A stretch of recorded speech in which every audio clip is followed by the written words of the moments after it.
Hey viewers, so our third basic accounting term is voucher. Okay, देखो ये क्या होता है, जैसे मैंने पहले ही बताया कि जो भी कोई भी ट्रांजैक्शन होता है ना, वो एक एविडेंस के बेस पे ही रिकॉर्ड किया जाता है बुक्स ऑफ अकाउंट में, है ना। बिना जब तक हमें ये नहीं पता चलेगा कि कौन सा ट्रांजैक्शन कब हुआ है, किसके साथ हुआ है, किसके अमाउंट कितने अमाउंट का हुआ है, तब तक हम ऑब्वियसली कोई भी ट्रांजैक्शन जो है वो बुक्स ऑफ अकाउंट में रिकॉर्ड नहीं कर सकते हैं, ठीक है। तो वाउचर जो है ना, ये एक तरीके का एविडेंस ही होता है, और अ काइंड ऑफ डॉक्यूमेंट होता है, या फिर अ काइंड ऑफ पेपर होता है, जिस जो एक तरीके से वर्क करता है एज एन एविडेंस, ठीक है।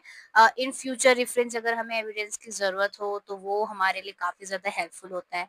और we know this thing also that every transaction is recorded on the basis of evidence in the books of account, fine.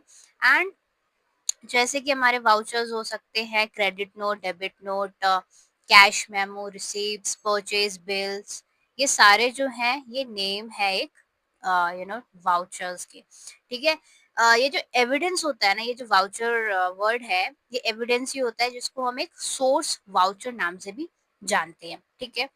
Voucher हमारे लिए इम्पोर्टेंट होता है ताकि हम बुक्स ऑफ अकाउंट में ये जान सके कि किसके अकाउंट को हमें डेबिट करना है और किसके अकाउंट को हमें क्रेडिट करना है, fine. So this is the voucher which is an evidence on the basis of what transaction is recorded basically.